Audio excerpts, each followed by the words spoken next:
सभी को नमस्कार। कक्षा 9वीं संस्कृत विषय का हम पहला पाठ भारतीय वसंत गीति पढ़ चुके हैं। तो बच्चों, आज हमारा जो द्वितीय पाठ है सवर्ण काका है, सोने का कौवा।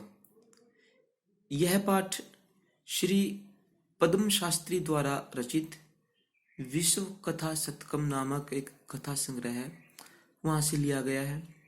और इस पाठ में बताया गया है कि लोभ और उसके दुष्परिणाम के साथ साथ त्याग और उसके अच्छे परिणाम एक सुनहरे पंखों वाले, सोने के पंखों वाले कौवे के माध्यम से बताया गया है।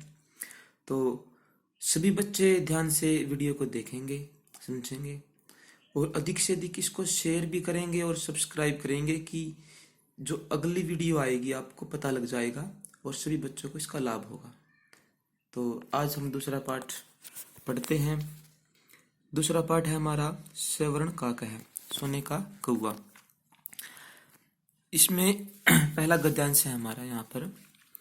पूरा कस्मिंश्चित ग्रामे एका निर्धना वृद्धा स्त्री न्यवसत।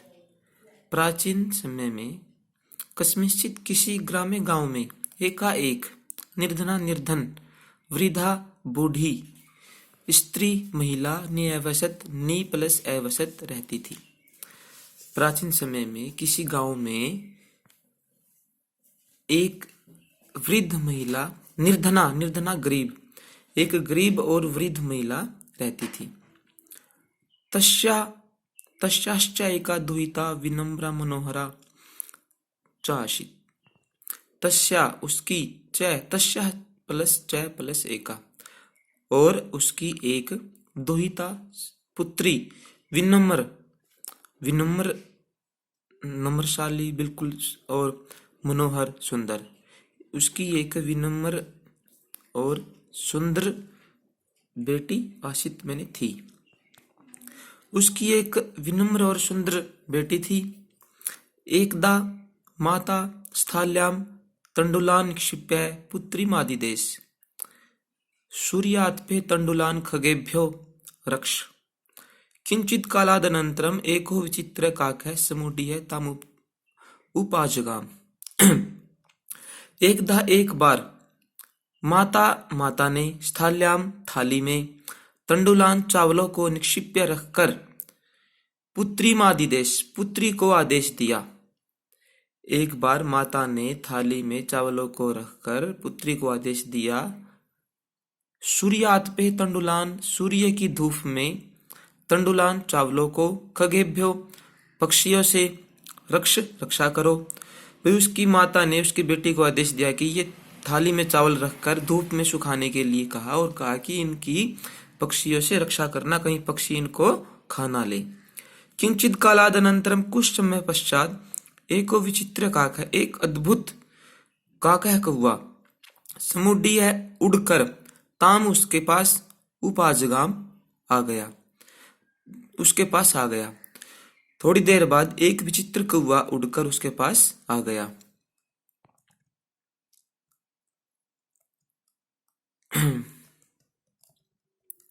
न तादृशः सवर्ण पक्षो रजत चंचु सवर्ण काकः तया पूर्वम दृष्ट है। नहीं, एतादृश ऐसा सवर्ण पक्ष है, सोने के पंखों वाला, चह और रजत चंचु, रजत चांदी की चंचु चोंच वाला, स्वर्ण काका सुनहरा कौवा, तया उस लड़की के द्वारा पूर्वम पहले दृष्ट देखा गया। उस लड़की ने ऐसा सोने के पंखों वाला और चांदी की चोंच वाला सुनहरा कौवा पहले कभी नहीं देखा। तम तंडुलान खादंतम हसंतम च विलोक्य बालिका रोदितुम आरब्धा। तम उसको, उस कौवे को, तंडुलान चावलों को, खादंतम खाते हुए और हसंतम च हंसते हुए, विलोक्य देखकर, बालिका उस बालिका ने रोदितुम आरब्धा रोना शुरू कर दिया। तम निवारयन्ती सा प्रार्थयत तंडुलान मां भक्षय। तम निवारयन्ती उसको रोकते हुए, कौवे को रोकते हुए, सा उस लड़की ने, प्रार्थयत प्रार्थना की, तंडुलान चावलों को, मां मत भक्षय खाओ, चावलों को मत खाओ। अगर पुल्लिंग होता है तो से आ जाता है, स्त्रीलिंग है इसलिए यहाँ पर शा है। तत्शब्द है शा, सा ते ता प्रथमा विभक्ति का एक वचन स्त्रीलिंग में। मदीया माता अतीव निर्धना वर्तते, मेरी माता बहुत अधिक निर्धन है, गरीब है। सवर्ण पक्ष है काकः प्रोवाच माँ शुच है। श्रवण पक्ष है सोने के पंखों वाले काकः कुएं ने प्रोवाच कहा, वह सोने के पंख वाला कौवा बोला। माँ शुच है, माँ मत, शुच है दुखी हो, दुखी मत हो, चिंता मत करो। सूर्योदयात प्राग ग्रामाद बहि पीपल वृक्ष मनु त्यातव्या गंतव्यम। सूर्य उदयात प्राग, सूर्य उदयात सूर्य के उदय होने से, प्राग पहले ही, सूर्य उदय होने से पहले, ग्रामाद बहि गांव के बाहर, पीपल पीपल पीपल वृक्ष के अनु पीछे, तव्या गंतव्यम तुम्हें आना चाहिए। सूर्य उदय से पहले गांव के बाहर पीपल के वृक्ष के पीछे तुम आ जाना। अहम तुभ्यम तंडुल मूल्यम दास्यामि, अहम मैं तुभ्यम तुम्हारे लिए, तंडुल मूल्यम चावलों का मूल्य, दास्यामि दे दूंगा, मैं तुम्हारे चावलों का मूल्य दे दूंगा। परहर्षिता बालिका निद्रामपि न लेभे, परहर्षिता खुश हुई, बालिका बालिका को, निद्रामपि नींद भी, न लेभे न प्राप्त हुई, खुशी हुई बालिका को, प्रसन्न हुई बालिका को नींद भी नहीं आई। सूर्य उदयात पूर्वमेव सा तत्र उपस्थिता, सूर्य उदय होने से पूर्वमेव पहले ही, सा बालिका वह बालिका, तत्र वहां पर, पीपल के वृक्ष के पास, गांव के बाहर, उपस्थिता मैंने उपस्थित हो गई।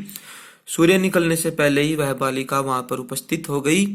वृक्षस्य उपरि विलोक्य सा चाश्चर्यचकिता संजाता, वृक्षस्य उपरि वृक्ष के ऊपर विलोक्य देखकर, सा उस बालिका ने, आश्चर्यचकित संजाता वह आश्चर्यचकित हो गई, वृक्ष के ऊपर देखकर वह बालिका हैरान हो गई। यत तत्र सवर्णमय प्रासादो वर्तते, यत की तत्र वहां पर, सवर्णमय सोने का बना हुआ, प्रासादो महल वर्तते है, कि वहां पर सोने का बना हुआ महल है।